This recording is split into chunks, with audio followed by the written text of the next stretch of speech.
हरे कृष्णा। आज का टॉपिक है किसी को बहुत गुस्सा आ रहा है, लेकिन क्यों, क्या वजह हो सकती है इस तरह से उनके गुस्से के पीछे, ये जानने की कोशिश करेंगे आज के रीडिंग से। टैरो में से लेंगे कुछ कार्ड, साथ ही साथ देखेंगे ओरेकल मैसेजेस। तो शुरुआत करेंगे कार्ड शफल करके। जनरल कलेक्टिव रीडिंग होने की वजह से हो सकता है कुछ कार्ड्स आपके साथ रेजोनेट करे या फिर पूरा रीडिंग, इट डिपेंड्स।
पहला कार्ड मिला है टू ऑफ पेंटिकल्स का, अर्थ साइन है टॉरस, वर्गो, कैप्रिकॉर्न। नेक्स्ट है ace of cups, water sign cancer, Scorpio, Pisces.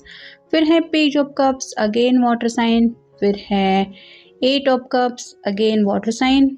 फिर है ten of wands, fire sign, Aries, Leo, Sagittarius. फिर है ten of cups, water sign. Next है wheel of fortune और final card है judgement. तो जैसे कि कार्ड से ये पता चल रहा है कि कुछ बातों को लेके इस पर्सन को पहले कुछ सीरियस एहसास नहीं था, जैसे आप उनके लिए क्या मैटर करते हैं, आपके उनके ज़िंदगी में क्या इम्पोर्टेंस है, ये बात शायद उनको दिल से महसूस होने में काफ़ी ज़्यादा वक्त लगा। और जैसे इंसान को होता है कि अपनी गलती जब समझ में आती है और उसको लगता है कि मैंने शायद बहुत वक्त गंवा दिया या फिर मुझसे कुछ नादानी हो गई है, तो कई बार वो इस बात को एक्सेप्ट नहीं कर पाता। वैसे ही आप कह सकते हैं कि अगर आप अपने पर्सन के लिए दुआएं प्रार्थनाएं कर रहे हैं या फिर आप अपनी तरफ से मैनिफेस्टेशन कर रहे हैं, तो कहीं ना कहीं इस पर्सन की अवेकनिंग हो रही है, जिस वजह से उनको ये एहसास हो रहा है कि सच में आप उनके लिए बहुत ज़्यादा खास है। और अगर ऐसा होने के बावजूद भी ये पर्सन आपसे दूरियां बना के बैठे हुए हैं या फिर किसी वजह से आप दोनों के बीच में सेपरेशन चल रहा है, क्योंकि बिल्कुल ऊपर जो कार्ड है वो है एट ऑफ कप्स का कार्ड, जो बताता है यहाँ पे टू ऑफ कप की एनर्जी मिसिंग है। मतलब रात रात भर ये पर्सन शायद आपको कॉल या मैसेज करने के बारे में सोचते तो रहते हैं, लेकिन इनसे वो कदम उठाया नहीं जा रहा। अब इसके पीछे हर एक की तो सेम वजह नहीं हो सकती, हालात सिचुएशंस अलग अलग हो सकते हैं, लेकिन टू ऑफ कप की एनर्जी में ये आपको मिस ज़रूर करते हैं। और इनको अपने ही ऊपर गुस्सा आता है कि इनके दिल में इतना जज्बात होने के बावजूद भी, इतने इमोशंस होने के बावजूद भी ये कैसे अपने दिल के हालात को नहीं समझ पाए या फिर अपने ही दिल की बात समझने में उनको ऐसा वक्त क्यों लगा। पहला जो कार्ड मिला है वो है टू ऑफ पेंटिकल्स का। तो काफ़ी ज़्यादा जम्बलिंग हो रही है, यहाँ पे इन्फिनिटी सिंबल है जो बताता है कि शायद कई सारे लोग ट्विन फ्लेम जर्नी में हो सकते हैं, और जब से शायद आपसे दूरियां मिली है इस पर्सन को, तब से इनकी दिल में जो चाहत है वो आपसे दोबारा रिकनेक्ट होने की है। लेकिन शुरुआत करेगा कौन, पहल करके बताएगा कौन कि मैं तुम्हें ज़िंदगी में वापस चाहता हूँ या फिर मैं तुम्हारी ज़िंदगी में वापस आना चाहता हूँ, तो ये बात जब तक ज़ुबान से नहीं कही जाएगी, उनको पता है ये इम्बैलेंस एनर्जी में ऐसे ही आपको मिस करते रहेंगे। और कुछ ईगो इशू शायद इस पर्सन को है, जिस वजह से ये अपनी गलती सामने से नहीं मान रहे हैं और इनको अपने ऊपर ही गुस्सा आ रहा है। और कहीं ना कहीं वो गुस्सा जाने अनजाने में आपके ऊपर भी निकल रहा है, क्योंकि इनको लग रहा है भले ही ये बात नहीं कर रहे हैं, लेकिन आप भी तो बात कर सकते हैं, आप आखिर क्यों उनको मनाने की कोशिश नहीं कर रहे हैं। ये ख्याल ज़रूर उनके मन में चल रहा है, क्योंकि अगला कार्ड बताता है एस ऑफ कप्स का, प्यार में ये पर्सन नई शुरुआत करना चाहता है। मतलब कुछ लोगों ने तो शायद यहाँ पे ऐसा भी हो सकता है कि अगर दोनों के बीच में सेपरेशन आया है या ब्रेकअप वगैरह भी हुआ था, तो इन्होंने ज़िंदगी में नई शुरुआत करने की कोशिश भी की, लेकिन उनकी समझ में आ गया कि ये इतना आसान नहीं है कि आपको भूल के किसी और के साथ आगे बढ़ना। शायद इसीलिए ये दोबारा आपसे कनेक्ट होना चाहते हैं। और यहाँ पे जैसे एक डव दिखाई दे रहा है, तो इनको पता है कि इनको सुकून तभी मिलेगा जब ये अपने प्यार का कप आपको ऑफ़र करेंगे, यानी सच्चे दिल से अपनी जो फीलिंग्स है वो एक्सेप्ट करेंगे। और यही फीलिंग्स ये आपसे छुपाने की कोशिश कर रहे हैं। और ये क्यों कर रहे हैं ऐसा अगर हम सोचें, तो अगला कार्ड बताता है पेज ऑफ कप्स का कार्ड। कन्फ्यूजन की एनर्जी काफ़ी ज़्यादा है। जैसे यहाँ पे कप में एक फ़िश रखा हुआ है और ये सोच रही है कि मैं इस फ़िश का करूँ क्या। वैसे ही इस पर्सन को भी अपनी फीलिंग्स एक्सप्रेस करने में काफ़ी ज़्यादा दिक्कतें हैं। मतलब इमोशनल होने की वजह से, या फिर आप कह सकते हैं ये खुद के ही जज्बातों में इस तरह से उलझ जाते हैं कि अपने ही दिल की बात बताने में हिचकिचाहट होती है। और इनका हमेशा से शायद यही नेचर रहा है कि जब भी 10 ऑफ कप की एनर्जी में आप दोनों जुड़ सकते हैं, ऐसा इनको लगा, तब इन्होंने तब बैकआउट किया है। मतलब रनर चेसर की एनर्जी में हमेशा इन्होंने आपको रखा है। इसी वजह से इनके दिल के ऊपर जो है वो हेवी बर्डन ये फील कर रहे हैं। यहाँ पे ये पर्सन अकेला स्ट्रगल कर रहा है। इसके हाथ में जो बोझ है वैसा ही बोझ ये ज़िंदगी में अपने दिल के ऊपर महसूस कर रहे हैं, क्योंकि असलियत में तो ये पर्सन आपके साथ 10 ऑफ कप की एनर्जी में जुड़ना चाहते हैं। घर बसा के, शादी ब्याह करके, हंसी खुशी ज़िंदगी बितानी है, बस यही उनके मन में चल रहा है। क्योंकि एस ऑफ कप्स के बिल्कुल नीचे ये कार्ड है। लेकिन इंसान अगर खुद का बिहेवियर ही ऐसा रखेगा कि सोच कुछ अलग रहा है, उसका बर्ताव कुछ उससे अलग ही है, तो सामने वाले पर्सन को भी कन्फ्यूजन की एनर्जी महसूस ही होती है। और यहाँ पे भी 10-10 का कार्ड आया है, जो बताता है कि ये पर्सन आपसे हमेशा के लिए यूनियन में आना चाहते हैं, जो कार्ड ये बता रहा है व्हील ऑफ फॉर्चून का। तो यहाँ पे भी जैसे ये दोनों हाथ में कप लेके समय चक्र के ऊपर बैठे हुए हैं, यानी कि ये पर्सन ज़िंदगी में अब मूव ऑन होने के बारे में तो सोच रहे हैं, लेकिन बस वहाँ पे उनको आपका साथ चाहिए, और वही साथ ये काफ़ी ज़्यादा मिस कर रहे हैं। और यही जजमेंट का कार्ड बता रहा है कि यही बातें उनके समझ में आ रही हैं कि मुझे भी ज़िंदगी में आगे बढ़ना है, लेकिन मेरा पर्सन अगर मेरे साथ नहीं है तो सिर्फ वक्त के साथ आगे बढ़ने से मैं खुश नहीं रह सकता या नहीं रह सकती। यही बात उनको गुस्सा दिला रही है। Time to deep rest. सुकून बिल्कुल भी नहीं है, और उनको पता है उनको चैन सुकून तब तक नहीं मिलेगा जब तक ये अपनी गलती या फिर अपने दिल की बात आपको नहीं बता देते।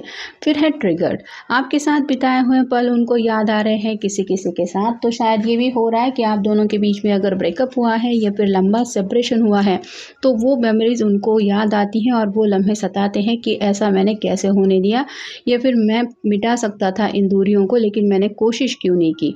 फिर है आहा मोमेंट। हैप्पीनेस के पल जो इनको याद आते हैं वही वजह है इनके गुस्से की। मतलब उस वक्त उनकी ज़िंदगी में हैप्पीनेस था जब शायद आप उनसे कनेक्टेड थे, आज आप शायद उनके कांटेक्ट में नहीं हैं।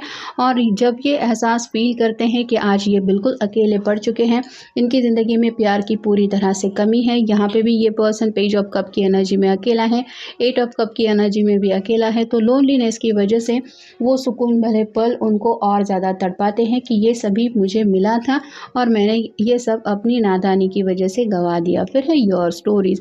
आप दोनों से जुड़ी जो भी बातें हैं वो ये शेयर करते रहते हैं। मतलब आपसे भले ही इनकी बातें ना होती हो, ये अपने फ्रेंड सर्कल में या फिर आप कह सकते हैं इनके इर्द गिर्द जो लोग हैं उनसे शायद आपसे जुड़ी बातें शेयर करते हैं। हम दोनों ऐसे खुश थे, ऐसा था, उसको ये पसंद था, उसका स्वभाव ऐसा था। और शायद वो लोग भी इनको यही ब्लेम करते हैं कि जब इतना अच्छा था, सब कुछ सही था, तो तुमने ऐसा कैसे कर दिया, या फिर अभी भी तुम्हारे पास वक्त है, उसको अपनी ज़िंदगी में वापस ले आओ। और ये पर्सन वो कदम नहीं उठा रहे हैं जो कदम उठाने का इनका मन है।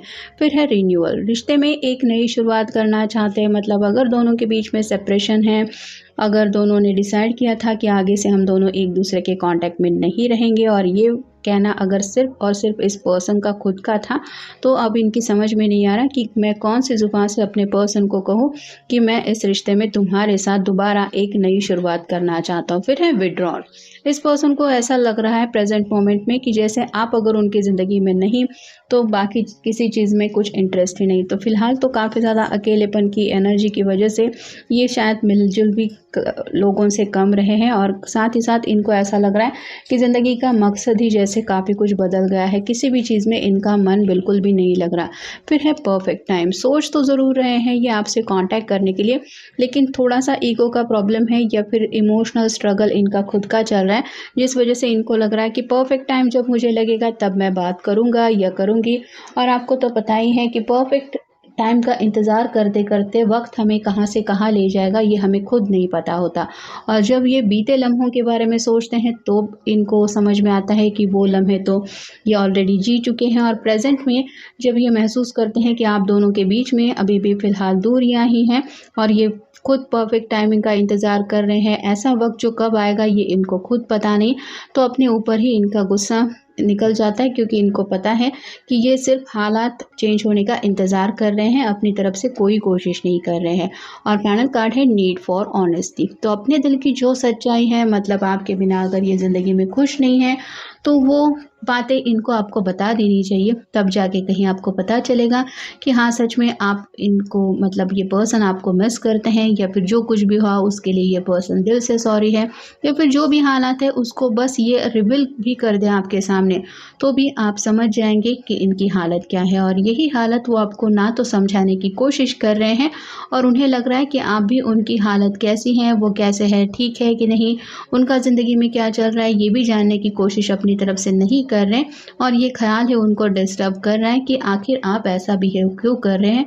मतलब ये खुद तो अपनी तरफ से कोशिश नहीं कर रहे हैं, उनकी अपनी कुछ प्रॉब्लम है, अपनी कुछ वजह है, लेकिन उन्हें लगता है एटलीस्ट आपको तो एफ़र्ट करने चाहिए। रूठना मनाना ये तो चलता रहता है, फिर आप क्यों कोशिश नहीं कर रहे हैं। और आपसे कई सारी उम्मीदें हैं, जिन उम्मीदों की वजह से ये अभी भी इंतज़ार ही कर रहे हैं आपके कॉल का और मैसेज का, जो मैसेज और कॉल इनको रिसीव नहीं हो रहा, और यही बदलाव हो रहा है उनके स्वभाव में, गुस्से के रूप में। तो ये था आज का रीडिंग, जनरल रीडिंग है, आपके साथ जितना रेजोनेट हो उतना ले लीजिए। मिलेंगे नेक्स्ट रीडिंग में।